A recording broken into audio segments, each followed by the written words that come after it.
Okay, so this is a quick video for Steve, just to show the interior of Cariad. You'll have to excuse the production on this, but there we go. So this is the companionway steps down, next to which there is a 15-inch touchscreen plotter, which is all fine. There we go. That's interfaced with our AIS. Down the companionway steps, we've got the saloon here. I'll just move forward and look back. So there's the table, which is a cherry table, which is removable to reveal a coffee table underneath. We tend to put some chairs down this side of it, here, down here, if we've got guests on board. Otherwise, up here there is a very large, comfortable pilot berth, which takes two, running all the way down. That has stowage, really very large bins underneath, stowage bins underneath here, which all lock down. We've got the nav table here. Again, a solid cherry nav table. I'll just spin the chair round. And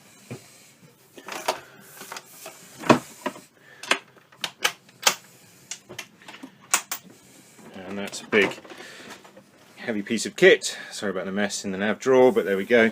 That's a nice big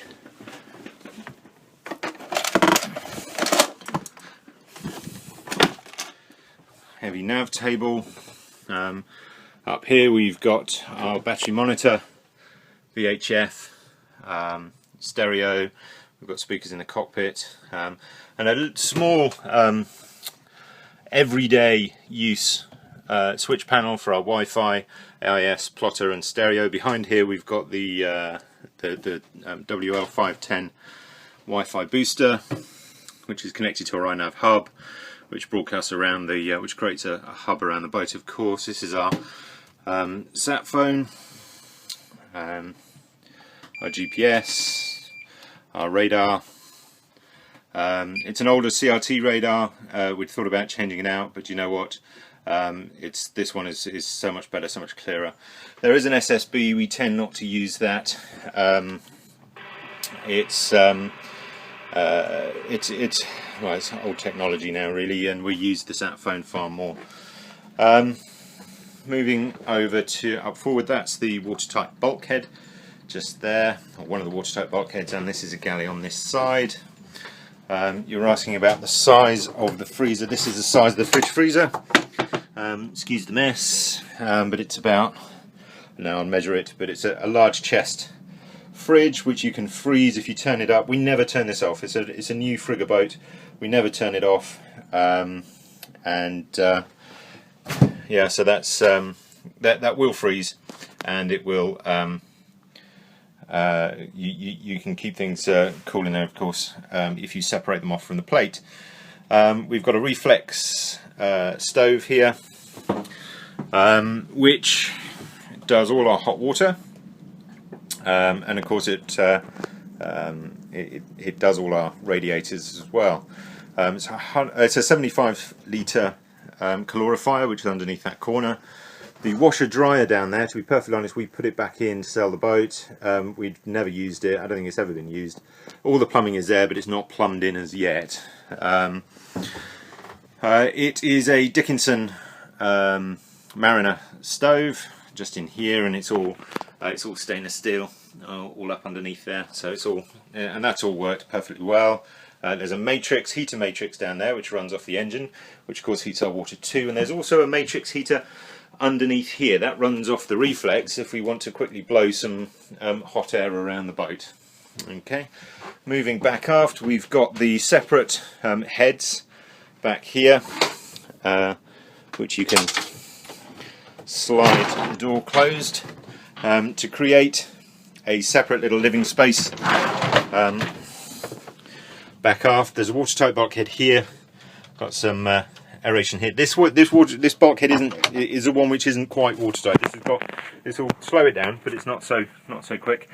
but it is, I call it porous because of all the wiring runs which are running through this particular bulkhead. Back here there's a berth, sorry about the mess, there's the autopilot computer over there, and with a little port light back aft there, so this and a hatch above, so we can have our own little access point here.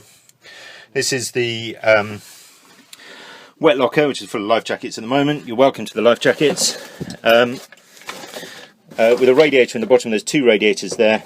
One which runs off the reflex, one which runs off the engine. Also back here, that's the outlet for the new compressor for the fridge, which is just sitting in there. Okay, draws engine at the bottom through this grill and blows it out through this one here. Switchboard is back here too. Monitor, earth monitor, 240 AC, 12 volt DC boards here, and there's a 120 circuit on board the boat as well.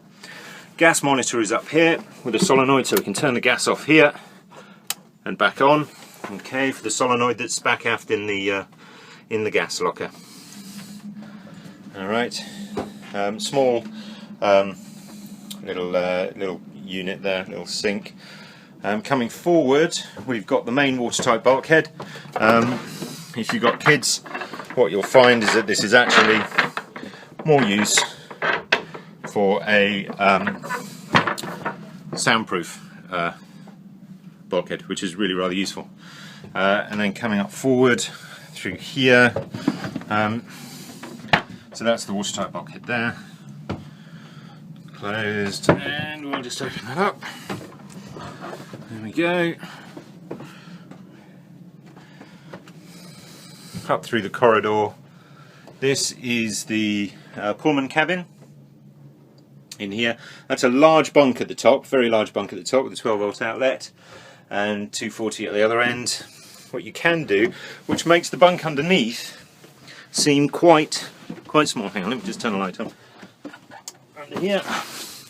And it can make that bunk underneath feel quite small. But there's stowage everywhere, by the way, absolutely everywhere. If this is fully extended, but with this one you can lift this up, remove the cushion and push this back in and push that lee board back in. Okay, so you can just create a little bit more space, and that just slides out to create the space for the bunk underneath if needed. It's all solid cherry, that one, so really good bunk space, good bunk room everywhere on this boat. She's not huge inside, of course, but she does have an enormous amount of stowage everywhere. All the woodwork is in good condition. So getting the clip back up.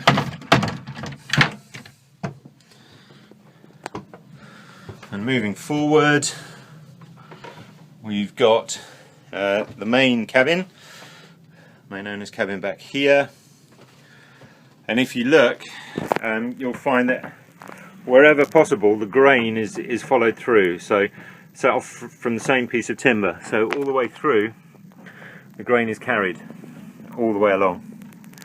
So it's good quality woodwork. We've got the invoices for the fit out from South River Marine, who fitted the boat out. That invoice comes to £150,000, well, £148,000, just for the fit out. In every cupboard, wherever there can be stowage, there is stowage. So under here, for example, just even little ones, and every single one has a lockdown on it. Every single one. That's the profile of the boat there. And the centre plate down. Okay. Nice desk area with a swing out seat. Okay, and good sort of file space underneath. We've got all the paperwork for the boat, of course, so it's all here.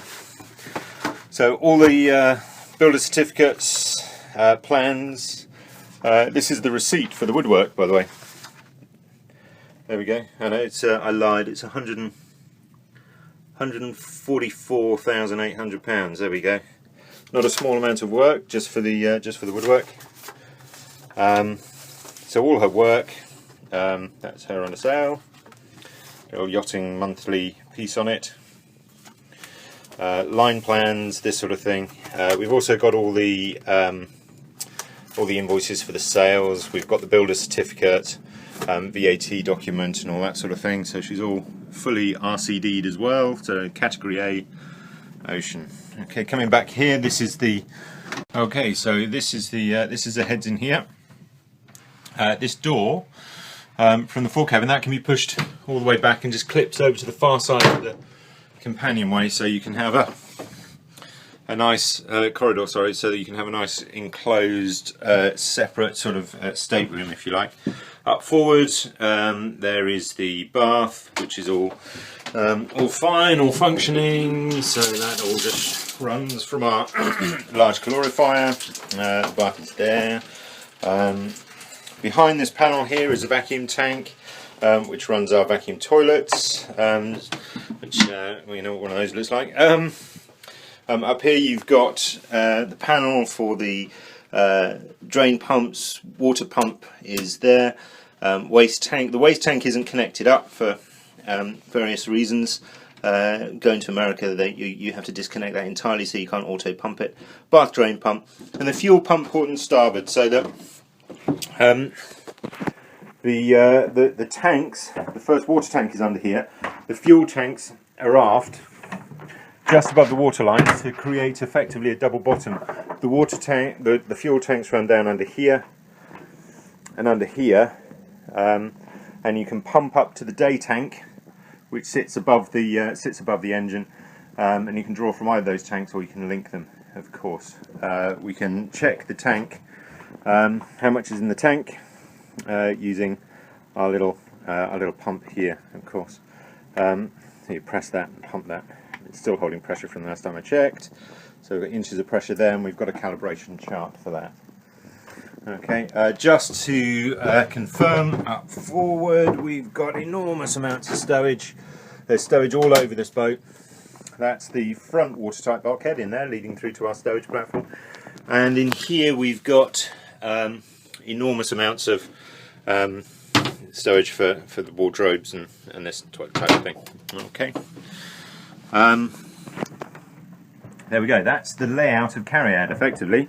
The key thing about this boat is, for us as a family, it was absolutely perfect because it had so much stowage. This berth, although it's forward of the beam, this is the watertight bulk. This is the mast compression post right here for the mainmast. So actually, that's a really good sea berth as well. Okay, so that all works really well. So yeah, just running back down through the corridor, watertight bulkhead, heads to starboard, Pullman berth to port, running back through to the galley, starboard side again. Okay, and that's our saloon. Sorry, it's all a bit messy. I've just literally walked on board just to pick up some tools. The tools I'm picking up from the engine room, so I'll show you that in a moment. Back down to our scruffy little quarter berth down there. Apologies for the lack of tidiness. So yeah, more stowage under the steps.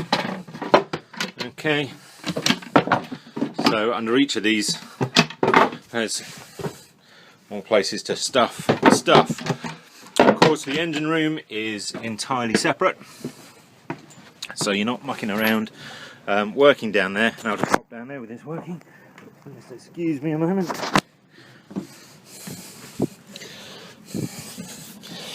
There we go. So we're now down in the engine room. There's the new Beta 90 with a new stern seal, Tides Marine stern seal, running round. This is the day tank here. and this is your bilge pumping manifold. So that's your main draw for the pump, and you can draw from any one of these pumps here, which draws from each watertight compartment. Okay. The fuel pumps, the fuel filters, water trap, filter and trap running down to the main, to the final filter on the engine. There are also filters on the forward face of each tank, so they're filtered up to here, and they're filtered obviously from here to the engine.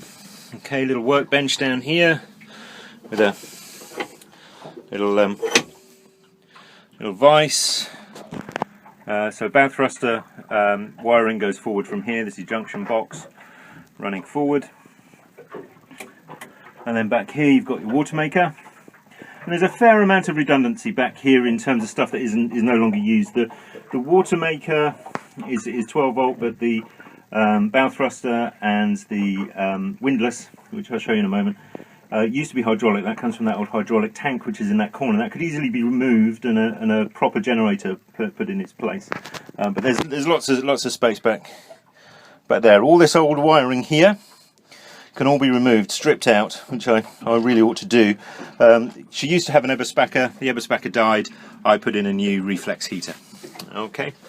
So we go just scan around the other side of the engine room. There we go. With a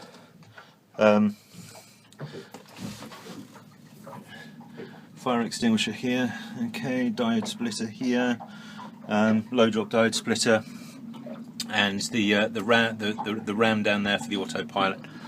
Okay, so that's all fairly straightforward. That looks dreadful, doesn't it? It's just a bit of just a place to keep it. This is just the draw for the reflex, drawn off the lowest point in the tank. So any water that you might get in that tank, you can. It'll draw straight off it and go to the reflex rather than going to the engine, which is rather good. So it sort of cleans your fuel for you. Anyway, let me just get rid of that. Okay, yeah, that's the state of our batteries at the moment. 13.1, all very healthy, over 1,000 amp hours on board, of course. So if I just come up out of the engine room, that's a hatch down into the quarter berth. Looking after, we've got the table.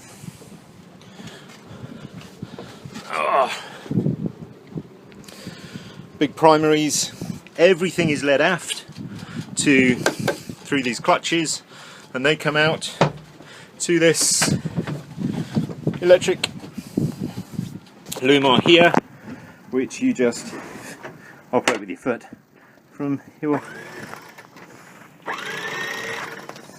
switch.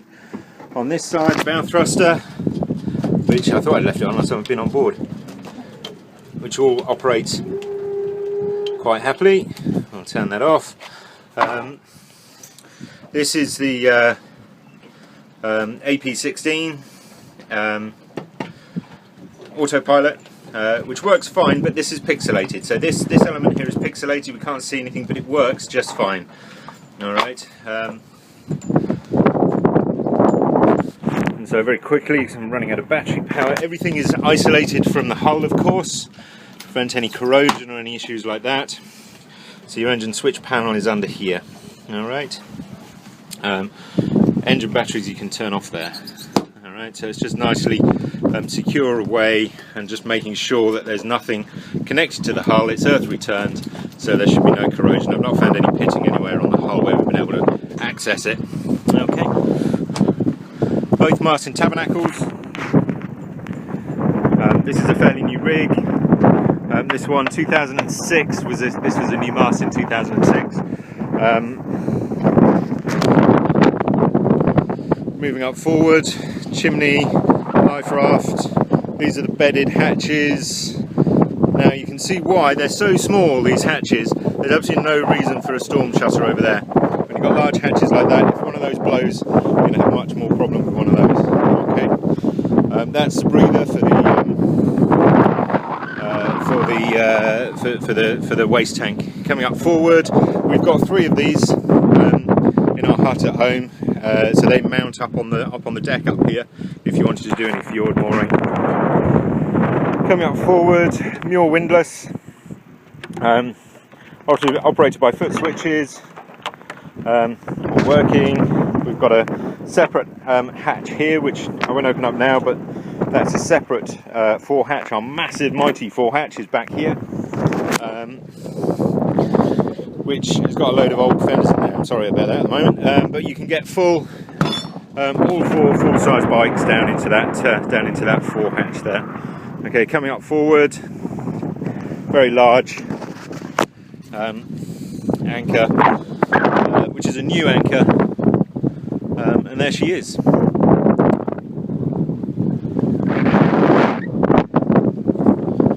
Okay, 300 and 400 furlex in good condition.